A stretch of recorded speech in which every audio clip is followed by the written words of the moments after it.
results of the FIA's investigation into the budget cap were released after we potted last week, and Red Bull and Aston Martin were both found to be in breach, as the rumours said they were. Aston Martin apparently really minor, but Red Bull is the big conjecture here. Obviously, no one cares Well, about Aston Martin because they came Aston Martin, 8 or 9. Martin's wasn't money related, I don't think. I think it was, what's the word, like processes related, which I don't understand. Yeah, procedural or something. Procedural, and I'm like, what's a procedural? Unless it was like the way that they Reported it or something. reported the money, Mm. which makes somewhat sense. No, in typical FIA fashion, they were really clear in their communication. Yeah. Not. But I think Red Bull's the big issue. And then, they've come out and said, we don't agree with the FIA's ruling. We'd like some clarification around blah, blah, blah. This is going to go on for ages. We know it is, because even if Red Bull are handed sanctions, it's going to go to a tribunal. They're going to, it's going to go, this could drag on for years. I guess what I wanted to get from you is, I thought it was hilarious that they were trying to blame it on catering. Their catering costs are what took them over the budget. And secondly, what sort of implications do you see this having, and what sort of sanctions do you think that they should be getting for exceeding the budget cap? Nothing. I want to know, like, until we're clear about how the budget cap works within the team, I want to know, like, because it's number one, it's not $1 million. I want a specific number. I don't want a rounded off number if it's an actual breach of funds, in terms of how much they use. Like, I don't want roundabout numbers. But second, if it's encompassing the whole, the whole operation of running the team, them saying catering is just something that they spend that much money on. Like, it could literally be any part of it. It could be catering just as much as it could be paying, an engineer or aerodynamicist. Yeah, I guess, that's on the flip side, all the other teams have managed to come in under. So, no matter what, I guess the funniest thing for me, I guess, in all of this was Toto coming out during the week saying, if they don't get sanctions, we're just going to blow the budget cap massively and just cop the fine, because we could spend a whole heap more in developing our car. Well, I think realistically, what's going to happen is they're not going to, like, copping a fine doesn't help. I think what it should do is just come off next year's budget. But like, yeah, I think there's a. I don't know. They've spent extra. If that extra money has led to them winning championships and building a better car than everyone else. Yeah. Do you know what I mean? Like, I get what you're saying. Yeah, I understand what you're saying, and what they're saying is it's a budget for last year's championship, so it's not even for this year's one. Yeah. It's for last year's one. All right. So the precedent has been set that if a team, shonky business happens in a championship and a team sort of fudges the books, and my example is when Alonso won the championship with Renault, when they had the whole Nelson Piquet into the wall incident. Alonso was still world champion. So it's not like Lewis is going to win the championship because of it, which realistically, we don't want to see that anyway, I don't think. Yeah, but I'm saying, like, so if Max isn't going to lose a championship, which that's the precedent that F1 has set in the past, anything that they impose realistically doesn't mean shit. Like, it's not going to stop anyone.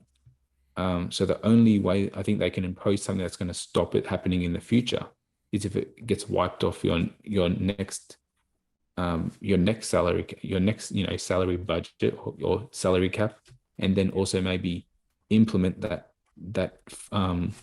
deduction over a couple seasons after. Even though if it was like $1 million for one season, then do it $1 million every season for the next 3 or 4. Whatever you go over, it's got a run-on effect. But otherwise, I mean, Mercedes and Red Bull's budgets are within 350 and $500 million a year. So to say, oh, you can't have like what's like realistically, what's $1 million? It's probably catering in the scheme of that effort, or There's maybe been they so fly many too many people memes. business class. There's been so many memes like Adrian Newey's face saying, "I ordered different wings, not these wings," and all that kind of stuff. Like it's just been people have been going nuts with it. But I don't know. I Like heard someone I heard someone say like Red Bull built one too many nose cones like that last year or something like that, and it is a bit it's funny like when you start breaking it down like that.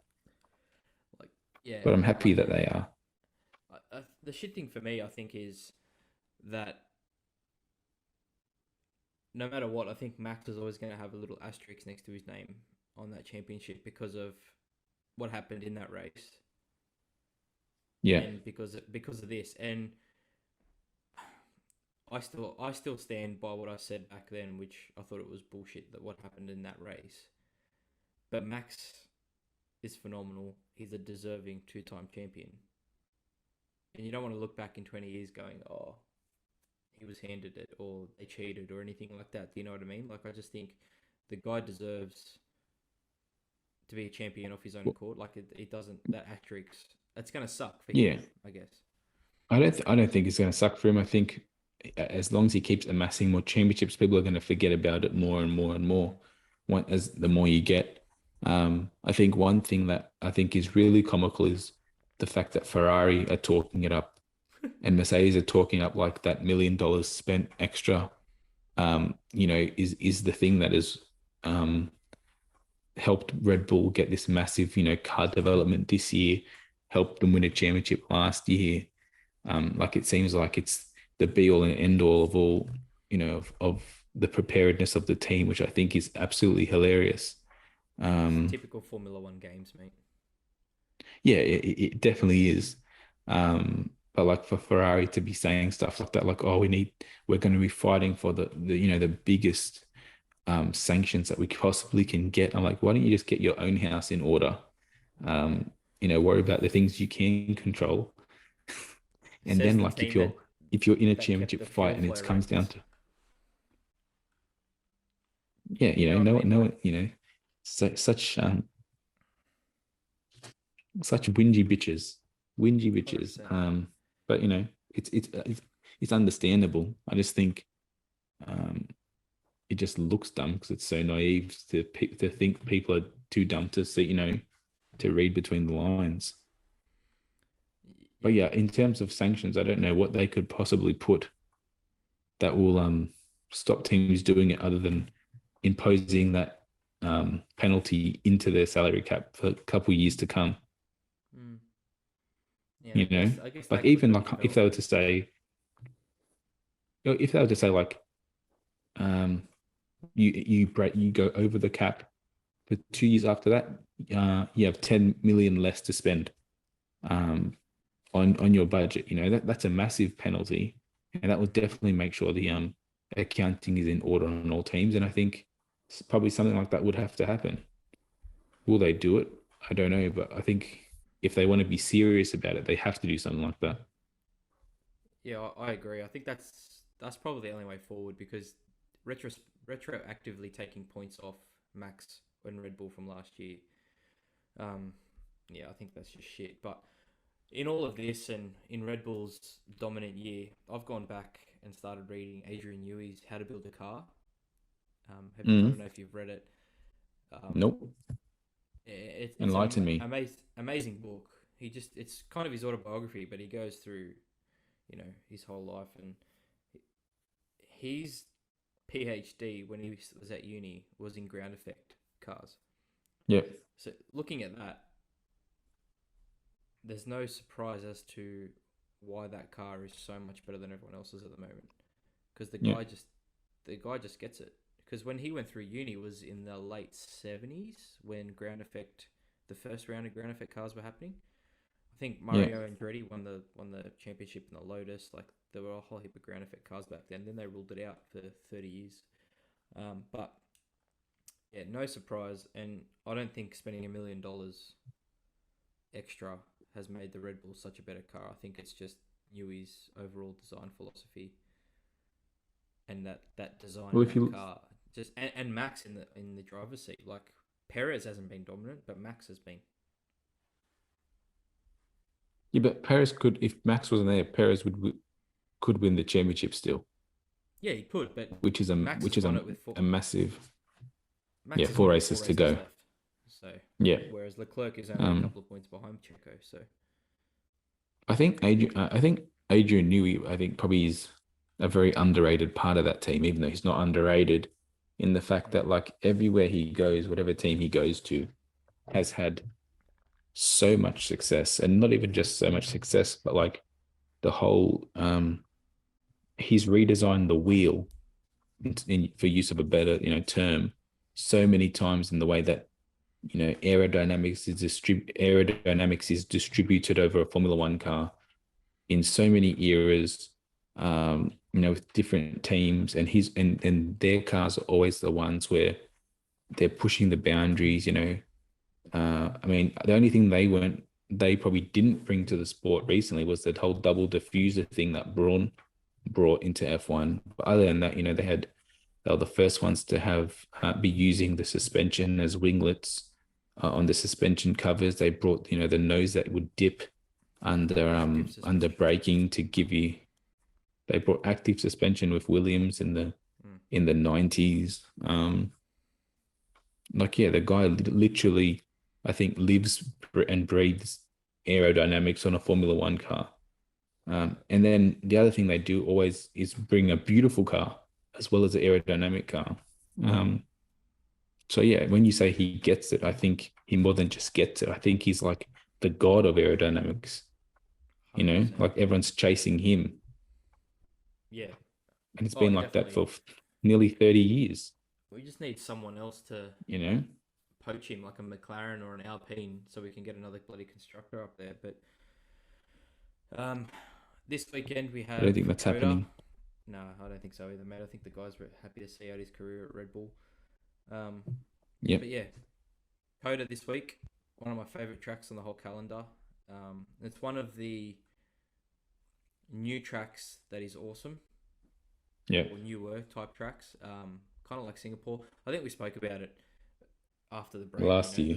second half of the season, it has so many good tracks, and it just sucks that Max already wrapped up this championship. But there's still a few things to look at. There's the Alpine and McLaren battle to see who gets P4 in the constructors. It is P4. Yep. Yep. Um, Interested to see how Ferrari see out the season. Mercedes, like I think they're all going to be geeing up now to start testing next year's parts. Well, I think We realistically, we've still got a constructors fight on our hands until it's not. Um, so I suppose until then, that will be interesting as well. I don't know though if teams will start testing parts as much as, sorry, in the old days because of the whole salary cap thing. Like, did you want to be bringing that into this year's salary cap if you're running that close? Like we've already seen teams avoiding bringing updates that they already have, just for the whole monetary side of it. I mean, I, I can see a team like realistically, I don't think Mercedes Red doing that Bull's though. bring. Yeah, Mercedes definitely. I don't think Red Bull will be bringing anything. Um, but yeah, in terms of how do you like any testing, I suppose they can get for a head start for next year. Like it's going to be a much trickier balance than previous years. So it'll be interesting to see how that happens. Um, but yeah, I think in terms of the race this weekend, it's such a great track, and for it to be a dead rubber, I suppose, is a bit sad. Mm. Um, and I just hope that the race lives up to, what I expect from that track, because realistically, the foot's going to be somewhat off the gas for everyone involved, unfortunately. Yeah, So, fingers crossed. which is Um, sad.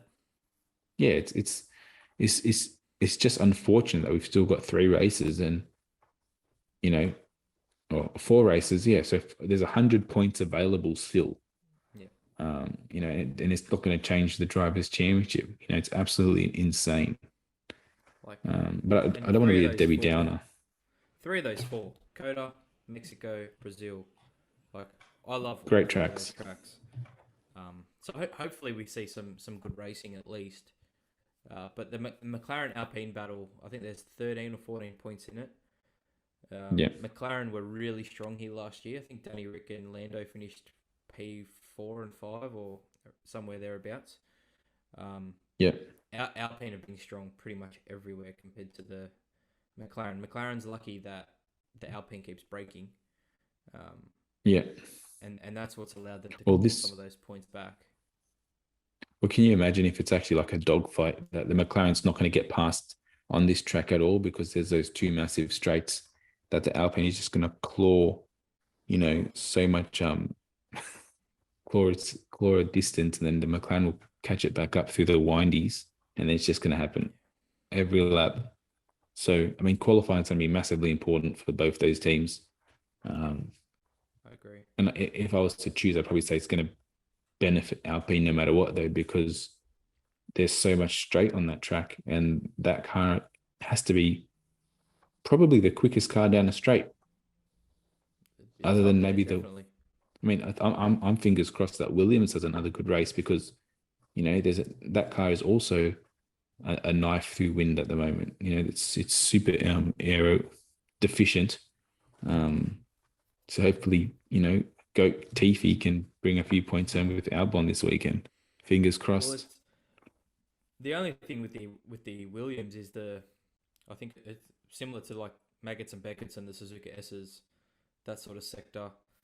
Yeah. They might struggle through there, but otherwise, they probably will As long have as they can, a as long as they fast can car. get a little gap down those straights, I think they'll be fine just holding people back. Yeah. All right, did we talk about what's his name? Toro Rosso driver last time. De Vries getting a seat. Did that Yep. happen since? Did we Yep. speak of that? Okay, fair enough. Yep. So De Vries to AlphaTauri, Pierre to Alpine, and Danny Rick was the third one that we spoke about. Pretty much not being in the That's right. sport. So, We circled this up. Yeah, what do you think of interesting that times. that second Williams seat, mate, and the Haas seat? I think Williams, they've made it. Well, reading between the lines, it's going to be Logan Sargent's seat. Mm-hmm. I'm happy to see promotion from within. I think he's definitely got talent to be in the seat. Whether it translates is a totally different prospect altogether. But in terms of if you are trying to build an academy, build the academy, actually, follow through with it. So I respect that in terms of having a native American on the grid. I think that's what the sport needs. But like I've always said, if you're gonna have one on the grid, I think it's important for them to be the right one. Is he the right one? I'm not sure. But yeah, I mean, He hasn't even got the super license points yet, though. who? Sargent? Logan Sargent, yeah. Will he have it by the end of the year? Well, he needs to at Abu Dhabi, which is the last race. He needs to finish at a certain point in the constructors in the drivers' championship to be guaranteed those points, and I think he will. But Williams is leaving a lot to chance there, considering it's the last race of the season. Well, I think in terms of they might just be thinking if he doesn't get it, we'll lobby for it, and if not, we'll just pick up Schumacher. Like I wouldn't be surprised if that was not to happen, and it wouldn't be like oh, we're losing one driver like who's much better. You know what I mean? Like I would say Schumacher's probably better than Logan Sargent still. I mean, I don't know how to really measure either of them, but if that's the game that they're playing, I don't think it's a bad game to play. But yeah, I think what does he have to become? Is it just points in this? Does he have to finish a certain standing, which he already is? It's just to maintain it. Yeah. Okay, correct. I think that's realistic. But yeah, like I like the idea of promoting from your academy if you're trying to build one.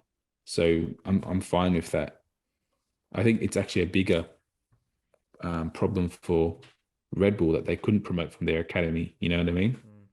Like that's surprising to me because if you think about it, they have what's the New Zealander who's in there? Cassidy. They have Nick Cassidy in their ranks. They've got Liam Lawson in F2 as well. So I suppose they're not ready.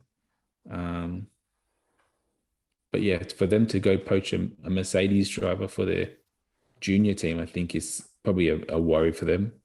And I suppose that they probably would have thought to put Yuri Vips in there if they had to, but that's gone, you know, up shit creek this year. So Yep. you have to plan for these things.